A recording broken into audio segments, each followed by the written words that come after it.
वनवास के समय अयोध्या की पूरी प्रजा जंगल में चली गई भगवान राम के पीछे पीछे।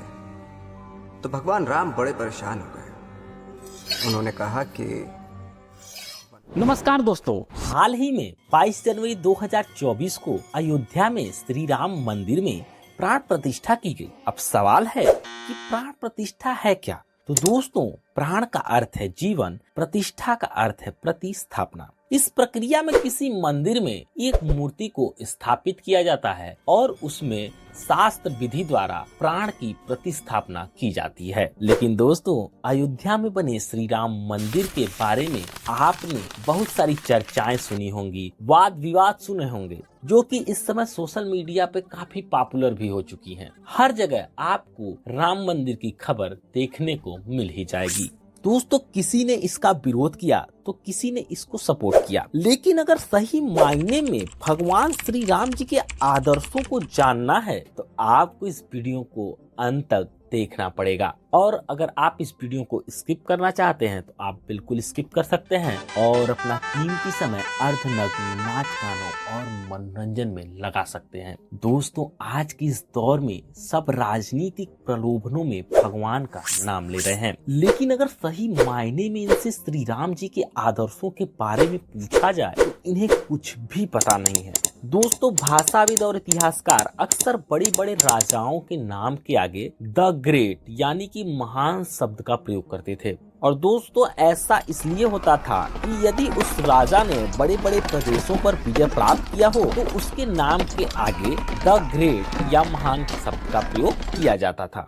जैसे कि अलेक्जेंडर राजा को अलेक्जेंडर द ग्रेट कहा जाता था। और हम और आप इस पर बड़ी आसानी से विश्वास भी कर लेते थे कि हाँ, ये राजा महान थे। लेकिन दोस्तों, वास्तव में बात तो कुछ और ही है। अलेक्जेंडर एक बहुत ही क्रोधी और निर्दयी किस्म का राजा था, जिसने लाखों लोगों को मारा था और उसने कई बार तो पूरी की पूरी जनजाति को ही खत्म कर दिया था। लेकिन वहीं इसके उलट रामायण में हमारे भगवान श्री राम जी हैं। दोस्तों, जब प्रभु श्री राम जी राजा बनने वाले थे तो पूरी अयोध्या नगरी में जश्न का माहौल था। लेकिन कोई एक ऐसा था जो इस फैसले से उतना ही दुखी था जितना कि अयोध्या में प्रजा खुशी मना रही, उससे कहीं ज्यादा दुख एक इंसान को था। और वो इंसान कौन था? दोस्तों, वो थी रानी कैकेयी, जिनके दुख का कारण तो आप सभी जानते हैं। दोस्तों, वो चाहती थी कि राजा भगवान राम न बने बल्कि उनके पुत्र भरत बने। इसलिए उन्होंने राजा दशरथ जी से वचन लिया कि राम जी को 14 वर्षों का वनवास दिया जाए और भरत जी को अयोध्या का महाराज घोषित किया जाए। दोस्तों, अब आपके मन में सवाल आ रहा होगा कि आखिर राजा दशरथ अपने ही पुत्र राम को वनवास क्यों देंगे कैकेयी जी की बात को मान के?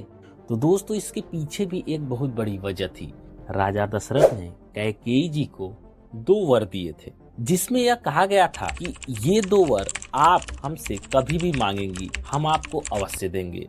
तो रानी कैकेयी ने इन 2 वर के बदले पहला वर ये मांगा कि भरत जी को राज्य दिया जाए और दूसरा वर ये था कि श्री राम जी को 14 वर्षों का वनवास दिया जाए। अब राजा दशरथ जी मजबूर थे, क्योंकि उन्होंने ये वचन दिया हुआ था और उनके आगे अब धर्म संकट खड़ा था। एक तरफ था पुत्र मोह, दूसरी तरफ था धर्म। खैर, इस पे हम कभी और चर्चा करेंगे। दोस्तों, जब प्रभु श्री राम ये खबर सुनते हैं कि वे राजा न बनकर अब एक सन्यासी बनेंगे, अर्थात अब उनको जंगल में जाकर जीवन यापन करना है। दोस्तों, इस पर श्री राम जी का कहना जो था वो वाल्मीकि रामायण के अध्याय 18 श्लोक 41 में दर्शाया गया है। इतीव तस्याम परुषम वदन्त्याम न चैव रामः प्रविवेश शोकम प्रविव्यध्ये चापि महानुभावो राजा तु पुत्र व्यसनाभितप्तः।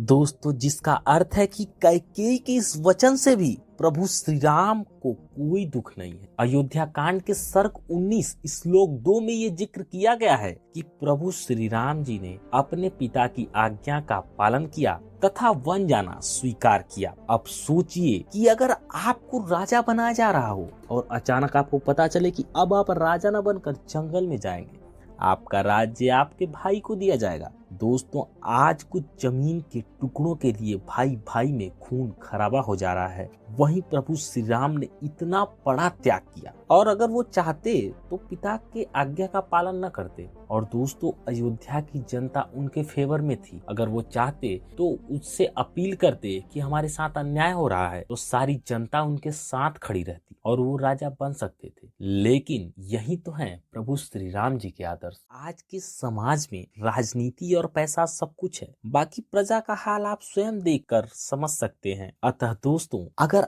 आपके अंदर भी वो श्री राम की तरह त्याग और धर्म आदर्श है तो प्रभु श्री राम आपके भी अंदर हैं।